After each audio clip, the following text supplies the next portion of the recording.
Bapak Ibu Insan Mandiri yang berbahagia, kita sudah sampai pada acara inti, yaitu kita sama-sama mendengarkan tausiah dari Kiai Haji Ahmad Bahauddin Nur Salim atau yang sering kita sapa dengan sapaan Gus Baha. Gus Baha, saya informasikan yang sudah bergabung secara virtual sudah ribuan Gus. Mandirian dari Sabang sampai Merauke sudah bergabung semua, sudah menantikan tausiah dari Gus Baha. Kepada yang terhormat Gus Baha, kami persilakan.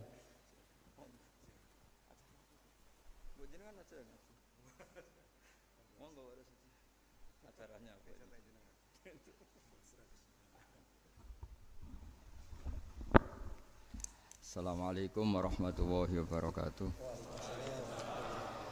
Bismillahirrahmanirrahim. Rabbi shrah li sadri wa yassir li amri wahlul 'uqdatam min lisani yafqahu qawli. Allahumma shalli wa sallim wa barik ala habibika Mustafaka Muhammadin wa ala alihi washabihi asma'in nama ba'du. Semua jajaran direksi dan komisaris Bank Mandiri yang saya hormati, utamanya Ibu Desi Wahyuni selaku pimpinan Semarang, Ibu Sulistriana selaku pimpinan Kudus, Bapak, dan di sini juga hadir Bapak Rosidi dari Mabes, Bapak Abdus Syakur dari Telkom, semua yang saya hormati. Ini kalau mempersiapkan ngaji kitab Kasyifatus Sajah dikarang oleh Syekh Nawawi. Syekh Nawawi itu ulama top Indonesia yang hidup di Mekah, juga meninggal di Mekah. Dulu di antara kearifan buyut-buyut kami, leluhur kami, itu kalau cerita itu enggak apa-apa kamu mondok di Mekah di sana, tapi bawa pohon yang hidup di Indonesia. Jadi artinya membawa manhaj, metode dakwah yang bisa hidup di Indonesia. Ini penting kata Mbah Mun, karena wa ma arsalna min rasulin illa bilisani qaumi. Semua rasul diutus itu pasti sesuai kultur kaumnya. Saya punya sedikit cerita tentang kultur. Kultur itu nilai yang disepakati masyarakat, meskipun persepsi itu salah. Saya cerita sedikit tentang keunikan kultur. Nabi Yunus itu nabi. Di mana-mana nabi itu mengajak ke tauhid, ajaran yang benar. Dan dulu nabi itu nggak punya polisi, nggak punya densus, jadi nggak bisa nabi nyuruh yang nggak setuju tangkap, itu nggak bisa. Tapi punya Tuhan. Jadi kalau yang tidak percaya dakwahnya itu ancamannya azab. Dulu itu nggak ada polisi, nggak ada pengadilan, sehingga kalau ada kesalahan itu ancamannya itu akan turun apa? Azab, siksa itu. Sekarang kan kalau kita jadi pemimpin kan agak enak itu, punya keamanan, punya macam-macam lah. Singkat cerita, sudah dakwah sekian tahun itu umatnya nggak percaya kalau beliau seorang nabi, bahwa ajaran tauhid itu benar. Akhirnya cerita ini terkenal sekali, mungkin beberapa terputus ya, tapi terputus cerita ini saya ceritakan secara lengkap. Terus beliau cerita, ini waktu sudah lama saya dakwah, sudah lama saya sosialisasi itu tentang kebenaran, Anda tetap nggak iman ini 3 hari lagi pasti ada adab. 3 hari ada adab itu delalah masyarakatnya tuh kepikiran, jangan-jangan iya gitu. Nah ketika jangan-jangan iya itu diintip, rumahnya Nabi Yunus itu diintip, ya agak aneh. Diintip delalah orangnya nggak ada itu kalau Quran bahasakan abaqo itu minggat itu pergi nggak pamit ya. Itu bahasanya abaqo itu minggat. Meskipun kita tidak mungkin membahasakan Nabi itu minggat, tapi dibahasakan tindakan kan tidak mungkin karena nggak pamit itu. Jadi harus dibahasakan minggat itu. Quran sendiri dibahasakan abaqo. Nah cara berpikir masyarakat gini, kalau kampung ini mau dibalik sama Allah, mau ada adab, logikanya yang tahu akan ada adab itu pasti sudah pergi. Padahal Nabi Yunus pergi ini bukan karena takut azab, mangkel. Nyai suwi gagal seminggat ya kan gitu. Jadi ada kiai minggat itu ya ada dalilnya karena dulu itu kalau mangkel itu suami mangkel istri itu ya harus minggat, istri ya harus minggat. Dulu itu ya boleh, maksudnya boleh itu ya kalau darurat ya minggat sedikit lah, tidak apa-apa. Nah, Nabi Yunus itu minggat tadi abaqo itu kalau dalam bahasa Arab pergi gak pamit ya. Kalau orang Jawa bilang minggat. Kalau itu sebenarnya saking mangkelnya, saking emosinya, beliau akhirnya meninggalkan kaumnya tanpa pamit. Tapi kaumnya itu menjadi tahu bahwa ini serius Yunus, buktinya dia agak berani di kampung, berarti mau ada azab betul itu. Dan efek positif dari teori itu, teori kultur tadi, kalau ada azab pasti dia pertama yang lari, kayak dukun itu. Kenapa kita tidak percaya dukun nomor itu? Itu kan paling yang minta nomor dulu ada SDSB itu, forecast itu kan paling salam template-nya kan 100.000, padahal dulu forecast itu berapa kalau menang? Kan miliaran ya, juta. Itu untuk kultur kita agak percaya dukun kan ngapain ngumpulin uang 100.000, kalau dia tahu nomornya kan mendingan tombok sendiri gitu. Itu kan jadi orang itu mesti punya teori umum untuk membenarkan sesuatu atau membohongkan itu. Akhirnya umatnya Nabi Yunus itu iman itu artinya percaya kalau ini tidak main-main. Buktinya Nabi Yunus gak berani di situ. Akhirnya mereka tobat. Saat itu juga mereka wiridan di lapangan, terus semua kesalahannya diselesaikan. Sampai ada rumah yang sudah dibangun permanen karena di tanah tetangga, dirobohkan saat itu juga. Bahkan ada batu yang dulu nyuri, 1-2 batu yang dulu hasil nyuri, saat itu juga dirobohkan, dikembalikan sama yang punya. Wah, hari itu semua kedoliman diselesaikan. Ini penting saya utarakan, jadi tobat itu tidak hanya istighfar. Kalau istighfar ribet, tobatnya orang punya utang terus istighfar gitu kan ribet. Kan ribet itu. Ada punya utang terus minta maaf itu kan ribet itu kan, harus diselesaikan itu. Tobat diterima sama Allah. Batas akhir finish dari harusnya ada adab misalnya Senin, Selasa, Rebu, harusnya Rebu itu sudah kena adab. Ternyata Rebu itu tidak kena adab. Nabi Yunus sebetulnya juga penasaran kampungnya itu kena azab enggak. Dilihat dari jauh ternyata enggak. Tambah kecewa dia. Gitu. Wah, ini saya kalau pulang pasti dibunuh karena saya dianggap pembohong. Di masyarakat situ ada aturan siapa yang bohong dibunuh. Padahal Nabi Yunus ngumumkan nanti Rebu ada azab. Kira-kira gitu loh.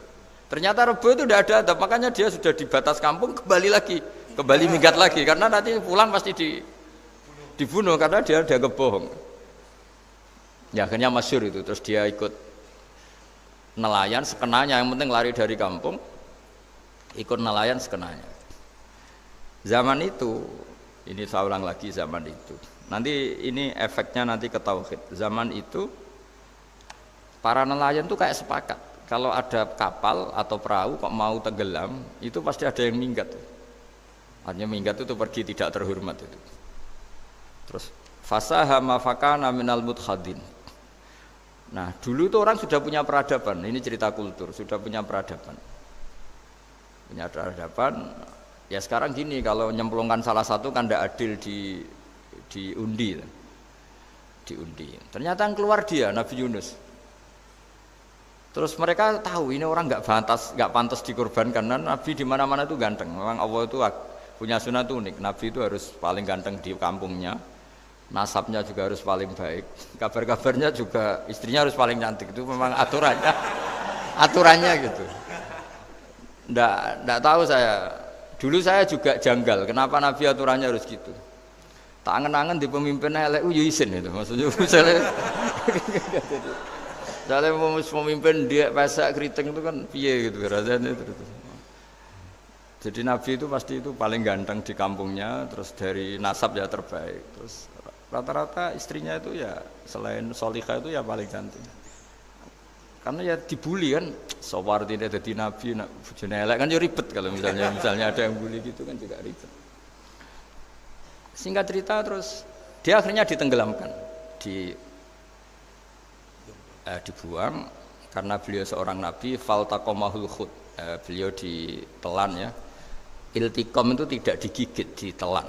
Karena ditelan beliau tidak ngalami dikunyah, ditelan. Iltiqom itu ditelan. Karena beliau seorang nabi, di dalam batnil khut itu di perut itu dia wiridan, dan barokahnya wiridan itu perut ikan ini menjadi masjid. Dia nyaman di situ, nyaman karena terus ngalami karomah lah. Andekan wali itu ngalamin karomah. Nah, kesimpulan dari cerita ini itu apa? Masyarakat itu akan selalu dengan kulturnya sendiri. Para nabi juga punya kultur sendiri. Dan Allah yang ngelola itu semua. Saya ulang lagi, Allah yang ngelola itu semua. Makanya terus dua kultur ini kalau Allah menghendaki itu gampang sekali. Akhirnya yang terjadi apa? Nabi Yunus jadi kasih sanksi Allah karena pergi tidak pamit. Masyarakatnya justru enggak karena tobat. Dan tobatnya masyarakatnya ini karena kekeliruan Nabi Yunus. Keliru dengan makna bukan dosa. Andaikan Nabi Yunus saat itu kok di rumah ingin menyaksikan azab, itu masyarakat mesti gak percaya kan ada azab. Mau ada azab kok dia di rumah gitu. Jadi unik, Allah cara ngelola masyarakat itu unik. Nah, dari keunikan cara Allah ini kemudian lahirlah ilmu yang bernama ilmu tauhid, ilmu tawakal, ilmu pasrah nang pangeran itu. Karena kemarin pas Pak Yusuf sama Bu Sulis sowan saya itu tak beri cerita, agama itu milik Allah. Sehingga teori yang dikatakan manusia itu ya teori saja, tetap semua itu di tangan Allah. Ya saya saat itu cerita, misalnya saya ditanya, ini besi, materi besi dengan kaca itu kuat mana? Mesti kita menjawab kuat besi. Tapi saya yang mengendalikan besi dan kaca. Ternyata saya punya merencanakan menghancurkan besi, menetapkan kaca ini tak simpan, akhirnya puluhan tahun. Yang ini saya rencanakan saya hancurkan itu. Andai kan si yang menjawab tadi tahu rencana saya, mesti kuat bilang kuat kaca. Gitu. Makanya contoh paling gampang tadi, dinosaurus itu hewan paling kuat malah musnah itu. Pitik yang nggak kuat sampai sekarang. Karena Allah bikin dinosaurus itu punya rencana dihancurkan itu. Sementara ayam enggak lah, gue rame-rame dunia gitu. Sehingga ya sudah. Nah, agama itu seperti itu. Agama itu sesuai rencana Tuhan. Sehingga ini cerita Nabi. Sehingga Nabi itu kadang nggak tahu bedanya antara sesuatu yang punya data, punya perangkat-perangkat untuk menuju A misalnya, itu nggak tahu bedanya. Jadi kalau Nabi ditanya misalnya gini, onta itu lahir dari betinanya, dari indukannya bisa, ya bisa. Lahir dari batu, jawabnya ya bisa. Kalau dia seorang Nabi pasti jawab bisa. Kalau Nabi loh ya, bukan direktur mandiri, Nabi, itu pasti jawabnya bisa. Jadi kalau Nabi ditanya, mata air itu keluar dari bumi kedalaman 7 meter, bisa. Keluar dari sini, dari meja, jawabannya ya bisa.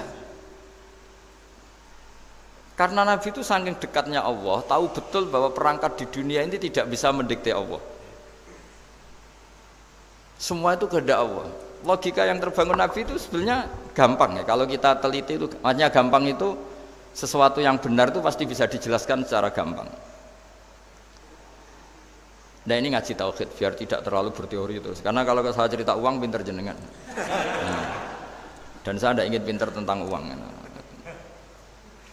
Tak beri contoh. Nggak, ini supaya nanti kalau sampean suatu saat meninggal ketemu Mungkar Nakir itu tahu cara menghadapi. Nanti tak warai tekniknya itu. Tak warai tekniknya itu. Bocorannya tadi. Makanya ada cerita, agama ini baik sekali. Orang bocorkan ujian nasional itu kriminal, bisa ditangkap Pak Rosidi. Tapi agama ini, pertanyaan Mungkar Nakir dibocorkan semua kiai. Itu enggak ditangkap sama Mungkar Nakir.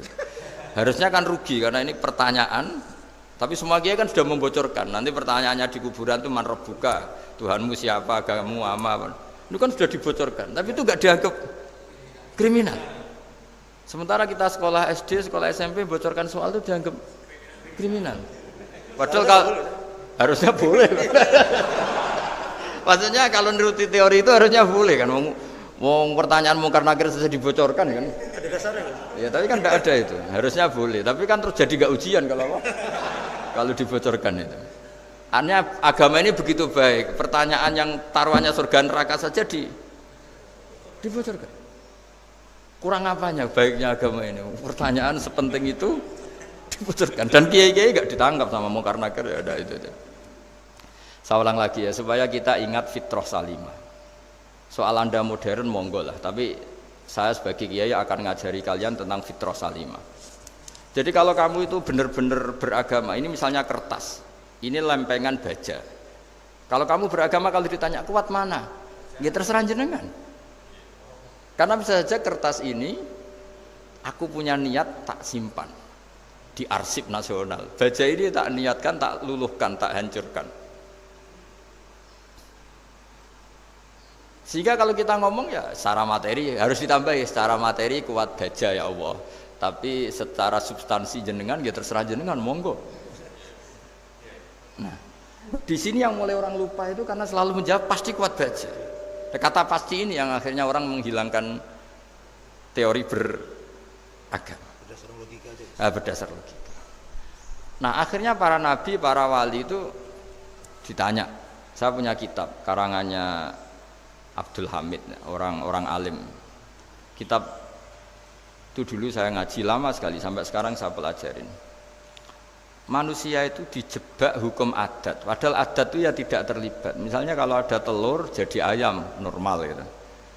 Ya tadi indukan unta melahirkan unta normal itu, indukan sapi melahirkan sapi normal. Tapi kalau para nabi itu bilang ya nggak normal, nggak normal artinya tetap ada kekuatan Tuhan. Indukan unta tahu apa tentang unta? Dia punya kekuatan apa bisa melahirkan unta, bisa menciptakan unta di perutnya, bisa ada jantungnya, ada paru-parunya, ada ususnya. Dia bisa apa? Di situ ada tangan Tuhan itu. Karena para nabi cara berpikir gitu, melihat tembok ya sama.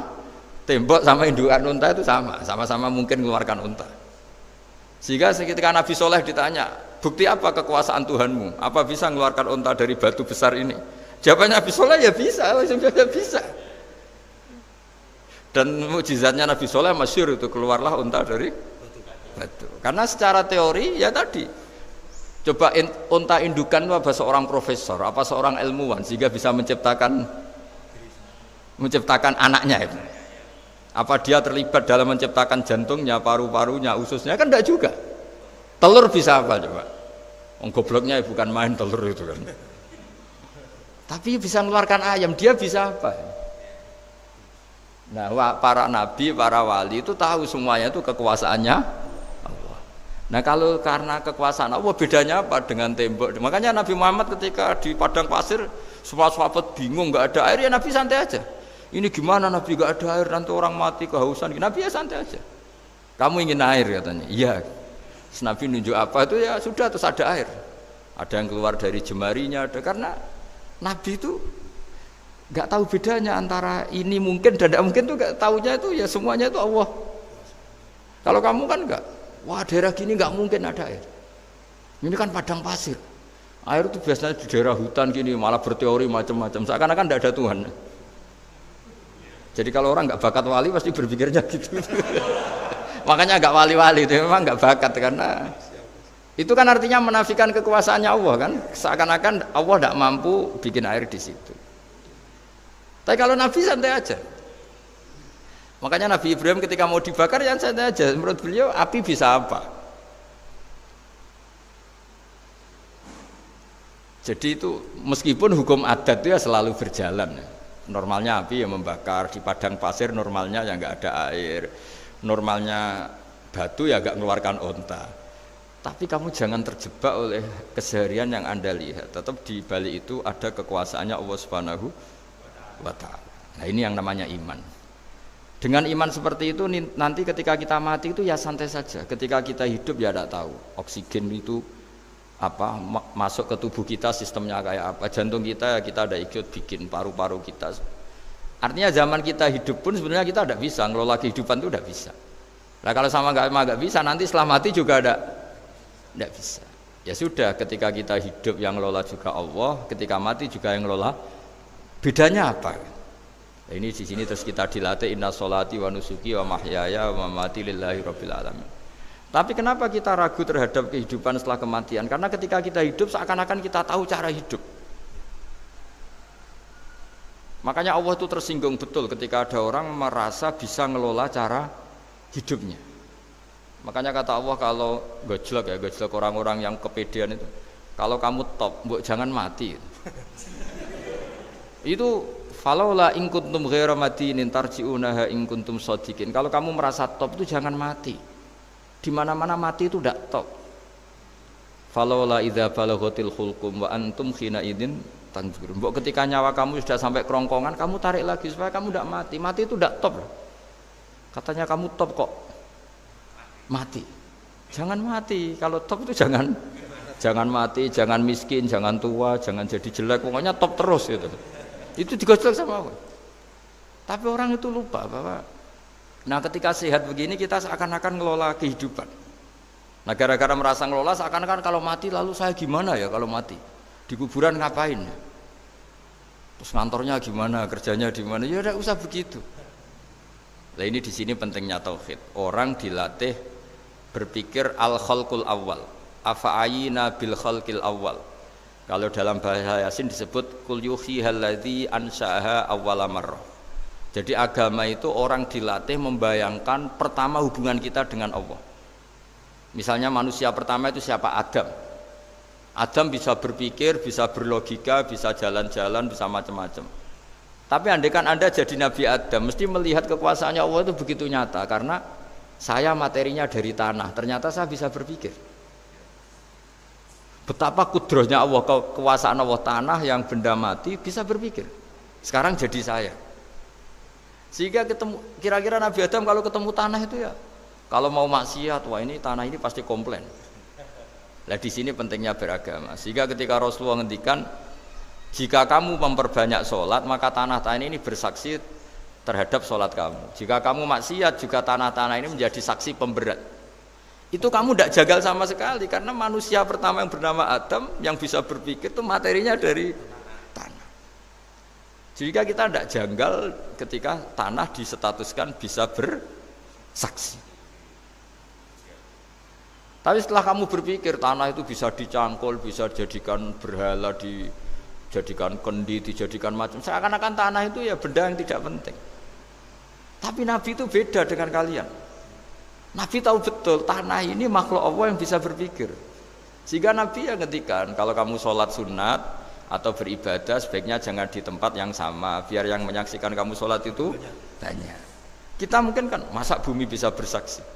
Tapi andaikan Anda Nabi Adam itu tidak akan janggal seperti itu, karena dia tahu materinya dari tanah dan ternyata jadi mata yang bisa melihat, jadi telinga yang bisa mendengar. Makanya Allah selalu mengingatkan, ingatlah al-khalqil awal, afayina bil khalqil awal. Karena khalqil awal ini yang menjadikan fitrah beragama yang baik. Sehingga ketika orang Yahudi bilang nggak mungkin Nabi Isa itu nggak anak zina, wong ibu kok tanpa bapak, anak kok hanya ada ibu tanpa bapak. Allah cara menjawab, inna masalah Isa indallahi kamatsali Adam. Jika kamu protes ada Isa karena tanpa bapak, ya protes dengan Nabi Adam, tanpa ibu, tanpa bapak. Nah, ini diingatkan al-khalqil awal. Makanya Yasin bilang, kul yuhyihal ladzi ansha'aha awwala marrah. Awwala marrah itu kamu harus berpikir ketika hubungan kamu sendiri dengan Allah zaman sebelum ada semua. Jadi misalnya alam raya ini, bumi sebesar ini masa suatu saat terus hilang, hancur, nggak berbekas. Ingat saja, bumi ini mulai dulu ya nggak ada. Diadakan oleh kekuatan besar yang super ada, yaitu Allah Subhanahu wa Ta'ala. Nah di sini kenapa faham-faham ateis itu hilang di dunia. Meskipun ada itu karena saking mungkin kurang peradaban. Makanya guru-guru kita mulai zaman Nabi Adam sampai sekarang itu cara berpikir sederhana. Bumi ini kadung ada. Di mana-mana sesuatu yang ada pasti disebabkan yang lebih ada. Kan nggak mungkin bumi yang ada kemudian penciptanya itu udah ada. Itu kan ngajak goblok bareng gitu kira-kira gitu. Masuk sesuatu yang ada disebabkan oleh sesuatu yang tiada. Maka guru-guru kita ngajari, pertama sifat Allah itu wujud. Karena ini wujud super atau kausa prima, terus kiai bilang wajibil wujud. Wajibil wujud terjemahan bebasnya ya wujud super. Karena wujudnya Allah itu yang mempengaruhi ya semua alam raya ini, dia harus di depan. Masa yang menciptakan di belakang. Makanya terus disifati qadim. Qadim itu harus lebih dulu atau awal. Nah, makanya ketika Fir'aun ngaku Tuhan itu cara membatalkan Nabi Musa itu sederhana. Kalau kamu Tuhan berarti bapak kamu nggak ada Tuhan karena Tuhannya terlambat datang. Nah, itu langsung. Oh iya ya kalau ya kan berarti babanya dia tanpa Tuhan kan Tuhannya baru kemarin. Aktenya baru diurus itu aktenya baru diurus itu Tuhannya. Makanya Fir'aun itu akhirnya Nabi Musa punya pengaruh besar di kalangan punggawa Fir'aun. Karena ketika debat terbuka itu punggawanya dengar.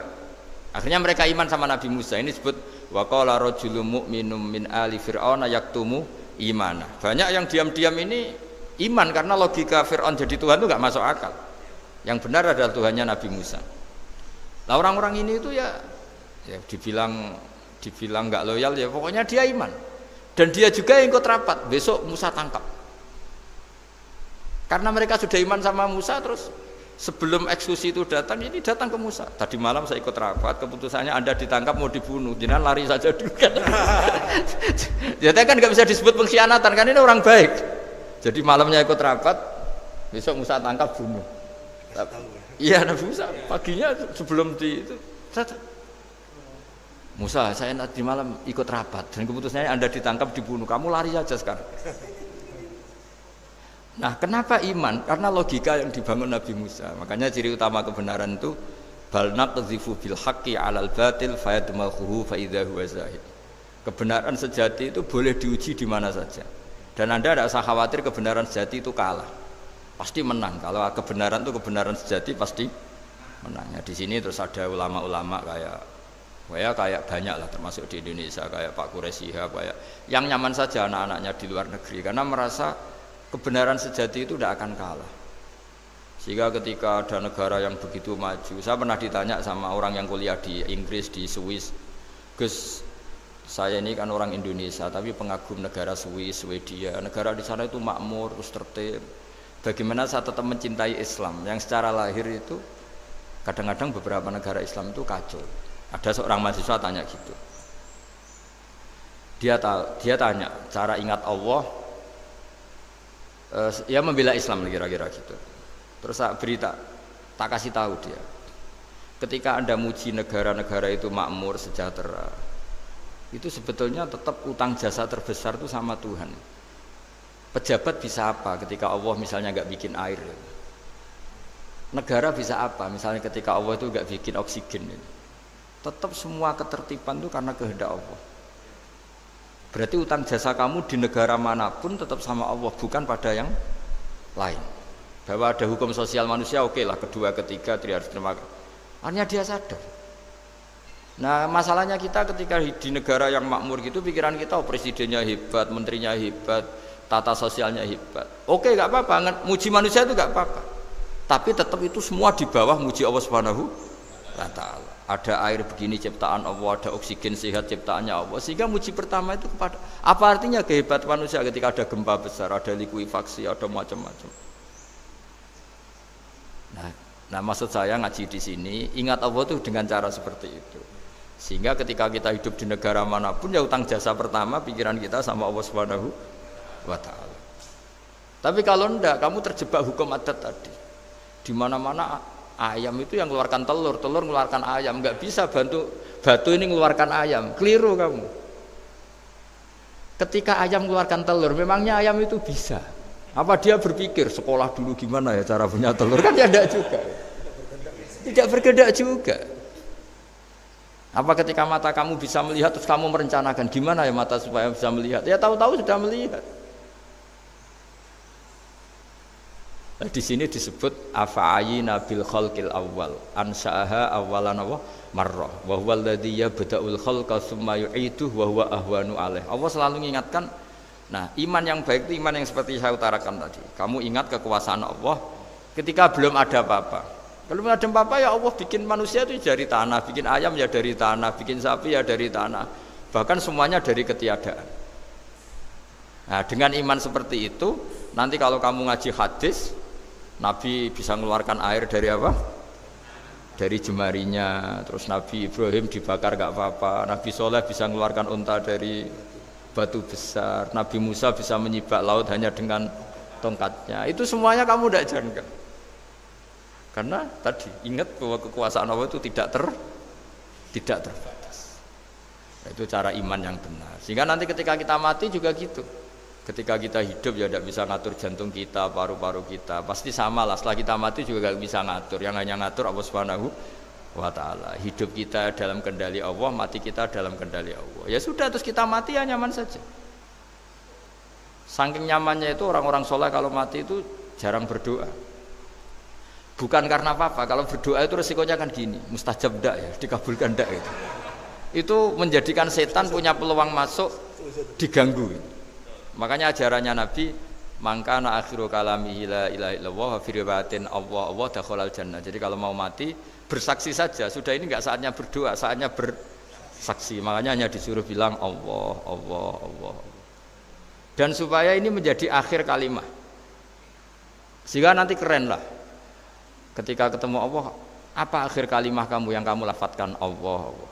Sehingga di kitab-kitab diterangkan, ketika orang tua kamu mau mati sudah bilang Allah, jangan tanya catatan hutang di mana ya, tabungannya di mana ya. Terakhir jawab mandiri terus mati lah. Gak boleh ditanya lagi. Sekali ditanya nanti akhir kalimatnya mandiri. Nah, itu gak boleh. Jadi sekali sudah bilang Allah jangan ditanya lagi. Pak, tabungannya di bank mana, gak boleh.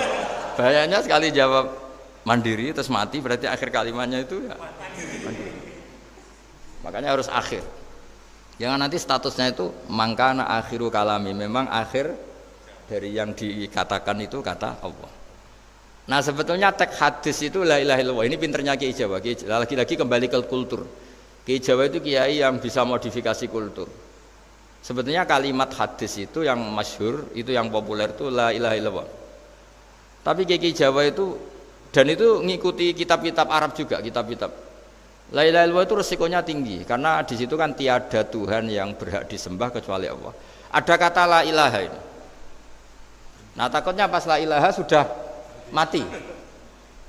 Nah karena itu ada resiko la ilaha gak khatam, berarti tiada Tuhan. Nah, sehingga karena ini dianggap riskan, ya terus Kiai Jawa ngajari sudah lah, gak usah kepanjangan ya sudah Allah, Allah. Jadi itu sudah agak-agak rekayasa lah, agak-agak istihad gitu. Maksudnya istihad itu sebenarnya teks panduannya itu la ilaha illallah. Teks panduannya. Tapi kiai-kiai itu tentu yang paling tahu tentang kehendak Nabi karena nekuni ilmu itu lama sekali. Kita ngikuti cara-cara ditentukan para kiai. Karena tadi la ilaha illallah itu kan ada kalimat yang tadi ya, tiada Tuhan kan. Nah, kata tiada Tuhan ini yang dianggap riskan kalau enggak khatam. Daripada potensi itu terus kiai-kiai ya agak-agak improvisasi lah, itu memang ya sudahlah Allah, Allah, Allah. Nah, supaya itu menjadi akhir kalimat, ya saya ulang lagi menjadi apa? Akhir kalimat. Setelah itu kata kitab-kitab jangan tanya hal lain. Ya, sekali ditanya nanti dia akan ngelafatkan hal lain itu. Ya tadi misalnya tabungannya di mana gitu kan. Bisa jawab sini. Nah, yang ribet kalau wong kuno itu ning laci, ning sorogan, berarti kalimat terakhirnya ya laci sorogan itu. Nah, sehingga terus itu pinternya guru-guru kita. Jadi saya ulang lagi ini yang terakhir saya pesen, latihlah iman seperti imannya para ulama, para aulia, syukur-syukur yang dekati imannya para nabi. Itu cara berpikir itu al-khalqul awal. Afa'ayina bil khalqil awal. Qul yuhyihal ladzi ansaha. Nah, yang terakhir saya pernah ditanya, ya agak gojekan, agak guyon, tapi saya ditanya. Saya itu enggak bisa melihat, Gus. Aneh orang Afrika itu. Kan misalnya ada Miss Afrika itu. Di sana itu orang paling cantik. Malah kadang itu ada kriminal gitu, karena orang Afrika merkosa Miss Afrika. Itu kata orang Indonesia, Gus, dikekno aku ora doyan gitu. Itu kan. Itu lah ini kan secara syariat mungkin lelaki itu punya rasa dengan perempuan itu ya kalau berpakaian serono atau gimana secara teori. Tapi sebetulnya oke itu benar. Tapi sebetulnya ada ansaaha awala bar. Orang Indonesia itu didesain gak suka orang Afrika. Orang Afrika ya didesain gak suka orang Indonesia. Sehingga orang-orang Afrika kalau melihat orang Indonesia yang paling cantik mungkin ya iskal. Wong cempeh kayak gamping gitu kok cantik. Mungkin perasaannya cowok-cowok Afrika gitu. Itu cantiknya di mana? Orang Indonesia kebalik kan? Kalau cowok-cowok Indonesia ngelihat Miss Afrika itu, cantiknya itu nangdi gitu. Kok sampai ada pemerkosaan tuh apa itu? Nah itu menunjukkan Allah yang Maha Kuasa. Allah itu mendesain gennya orang sana. Beda dengan kita. Ya itu bukti bahwa Allah itu nggak bisa. Ya sudah semuanya itu Allah yang mendesain. Itu bukti bahwa manusia itu bisa apa di depan kau. Orang kayak Afrika kok disuruh bilang cantik, kita kan protes. Cantiknya di mana? Mungkin orang sana juga protes ke kita. Orang Jawa cempeh itu kok cantiknya dia. Itu orang-orang Indonesia kalau melihat bule cantik itu kan ketemukan janggal. Orang-orang Jogja, bule wayune nang ndi gitu. Kulitnya gitu kan sama mereka juga bilang kita mungkinnya seperti itu. Itu namanya didesain ansyaha awal apa? Marrah. Sudah memang desainnya seperti itu. Nah di sini supaya kita ingat. Nah, ingat bahwa hati juga gitu. Ketika kita cinta istri itu janggal betul kalau terjadi konflik. Tapi kalau sedang konflik itu janggal betul terjadi perdamaian. Nak lagi mau ngangkel itu ya problem betul. Nah ini di sini pentingnya iman. Orang terus disuruh berdoa ya muqallibal qulub tsabbit qalbi ala dini, karena kita tidak tahu cara berpikir. Ada perempuan cantik sering merengut, pecintanya ya banyak, dianggap pemikir serius. Tapi kalau baru gedeng namanya ya merengut, bukan pemikir. Orang senyum itu kita seneng gitu. Tapi kalau baru gak seneng, murahan guyu. Itu jadi manusia itu unik. Hanya sama, tapi cara nganalisis beda. Tinggal sedang seneng apa enggak. Lucu kan? Ada orang anteng di rumah, itu kalau lagi seneng ya, oh itu anteng gak banyak ngeluyur. Tapi baru gak seneng, seneng ngomah ya gue nganggur. Nah, itu kita tidak pernah tahu. Kita simpulkan apa itu tidak pernah. Makanya pernah ada orang wisata datang ke sini tak nasihatin. Orang wisata itu kan senang di kampung-kampung yang terbelakang gitu, melihat orang manusia pohon, melihat apa. Terus saya bilang, itu kan kasihan kan, masa manusia jadi objek. Bahkan bayangannya ya kalau mereka jadi modern jadi gak menarik kan. Padahal kita yang orang pendidikan kan inginnya mereka terentas lah dari kultur itu. Ya itu kan nggak sambung kan. Yang satu bilang unik, masyarakatnya masih unik, masih naik-naik pohon. Tapi bagi orang pendidikan kan tersiksa kan. Ini bangsa kita, warga kita kok masih seperti itu. Makanya orang wisata itu nasihati, kamu ke sana itu niat melihat apa niat mengentas? Kalau niat mengentas, tak jamin ada pahala. Enggak Gus, mau niat mengentas katanya. Niatnya baru sekarang apa mulai dulu-dulu? Baru sekarang. Dan ini cerita dari manusia itu semudah itu, Pak. Nah, setelah kamu ngaji ini, kamu tidak akan janggal terhadap kenapa Nabi itu begitu santai. Ketika tadi makanan misalnya satu wadah itu cukup untuk orang 300. Sampai Jabir yang ngundang Nabi kan hanya kambing kecil, cukup orang 6. Ternyata Nabi ngajak orang 300 lebih. Tapi Nabi bilang ya sudah semuanya makan cukup. Kata-kata Nabi kan, zaman dulu belum ada beras, belum ada Allah itu bisa kok ngenyangkan malaikat tanpa makan gitu. Susahnya apa ngenyangkan manusianya dengan nasi sedikit itu ya Nabi ya santai aja, semuanya kenyang santai. Ya ini itu iman-iman yang sudah benar-benar awal amarah, sudah Allah tidak harus terdikte oleh nasi. Kalau nasi sedikit harus cukup orang sedikit, kalau banyak harus orang banyak. Allah tidak perlu kena aturan itu semua, tidak perlu. Saya ini Tuhan kata kok kamu atur itu gimana, tidak bisa. Saya Pak Bakar hanya ngaji ini, insya Allah Anda setelah baca mukjizat, keramat itu tidak istiqamah. Ya, saya kira demikian. Assalamualaikum warahmatullahi wabarakatuh.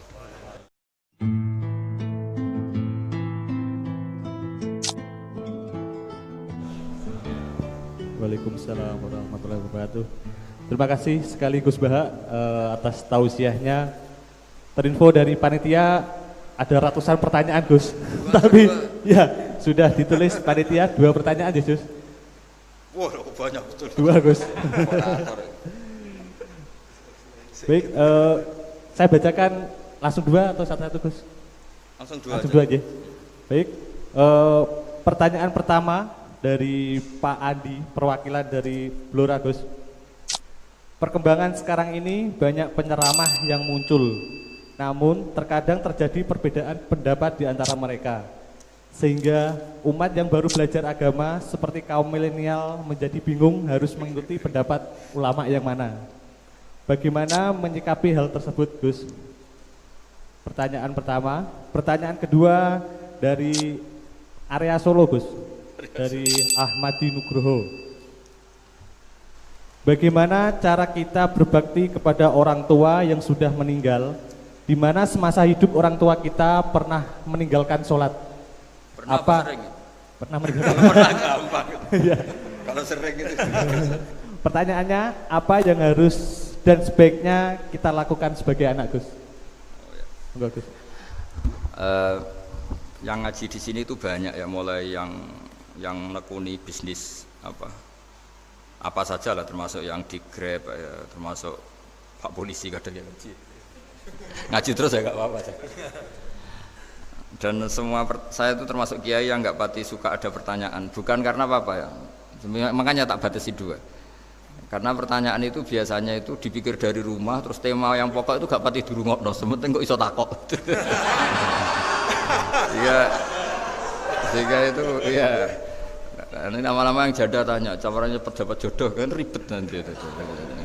Makanya ya, tapi ya seneng saya, ada pertanyaan ya seneng. Cuma kenapa saya tidak membuka terbuka, karena tema kita kan kiai ya, kiai itu kayak dokter, tahu misalnya saya tadi tema itu supaya orang itu tauhidnya kokoh, karena zaman akhir itu yang paling mengkhawatirkan itu apa? Tauhid gitu. Tapi kalau tanya ini diberi hak, itu orang kan sudah punya pikiran sendiri mau ditanyakan, padahal itu subjektivitas dia. Sehingga tanya ya sudah sekadar, tapi ya nggak apa-apa, tetap saya senang, cuma nggak boleh banyak-banyak. Dua itu sudah kebanyakan. Yang kedua tak jawab serius.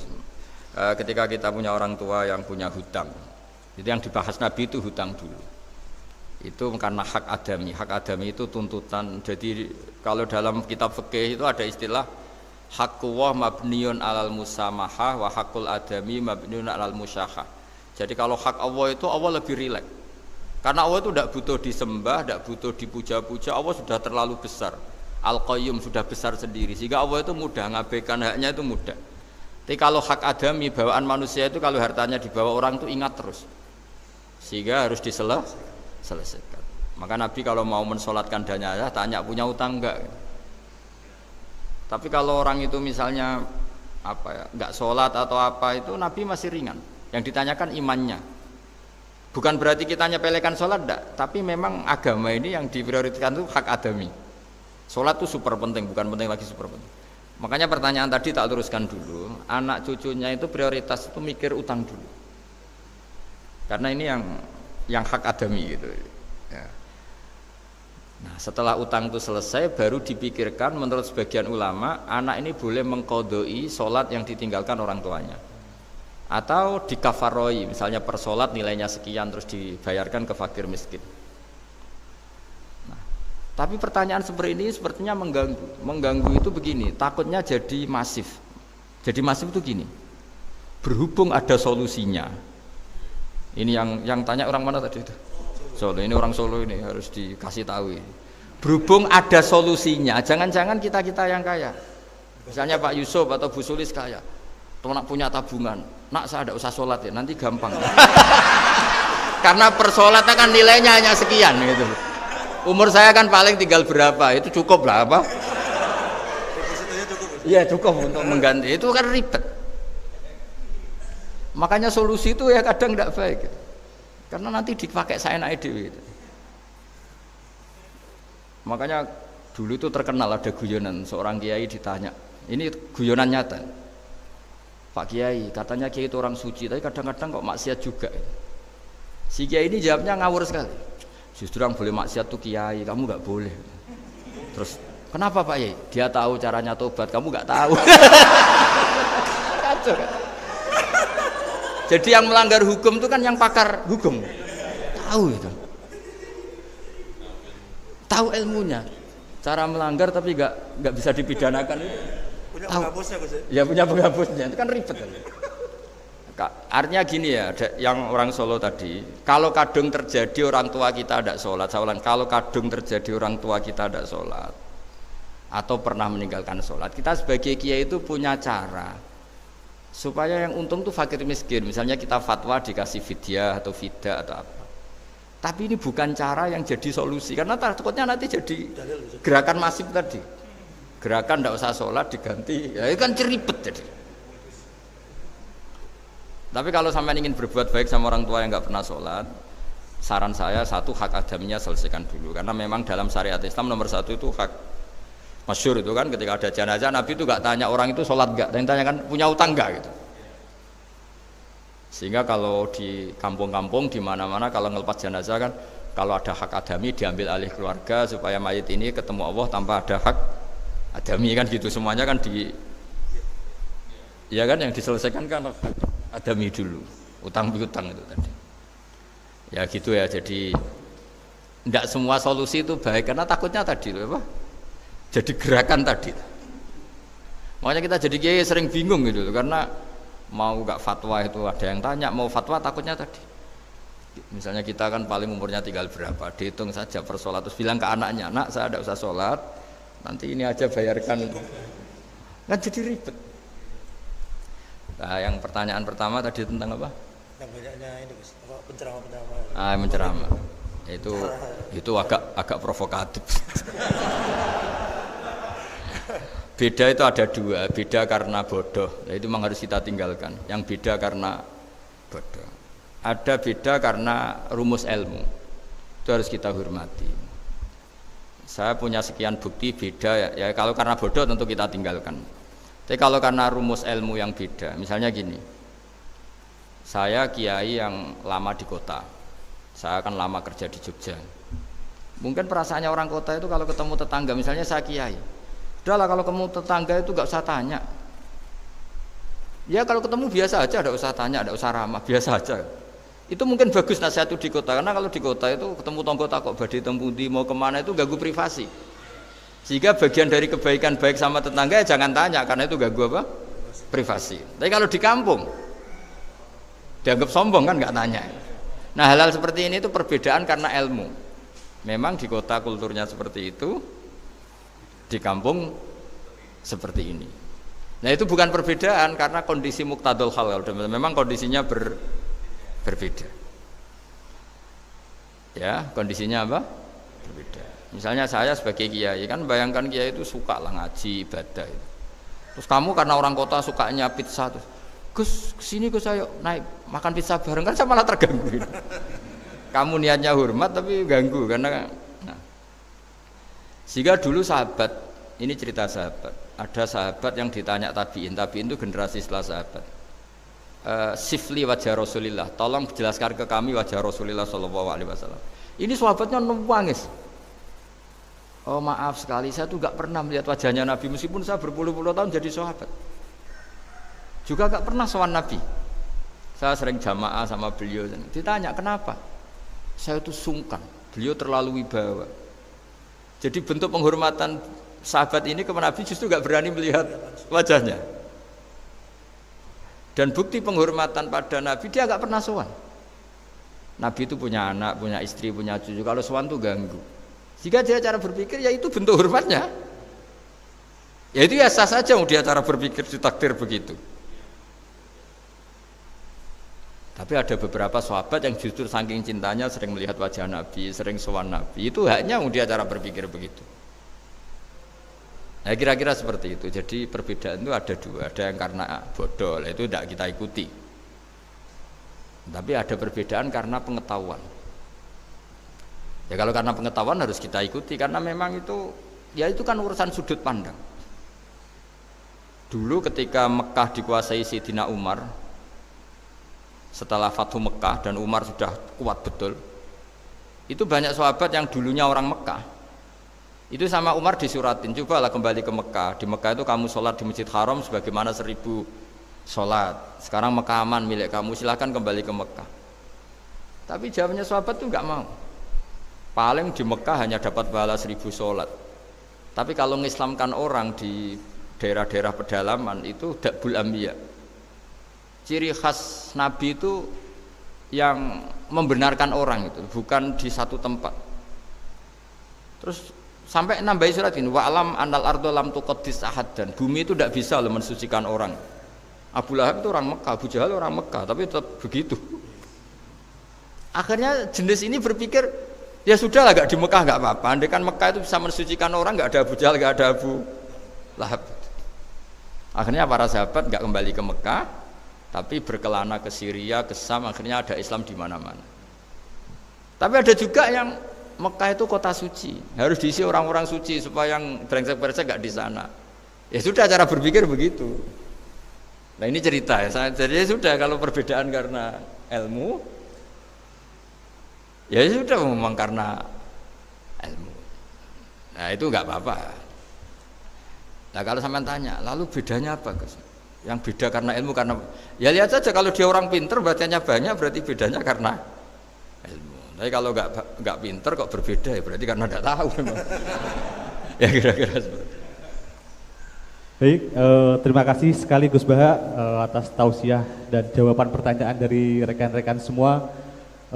Alangkah lebih afdolnya Gus Baha ditutup dengan doa dari Gus Baha.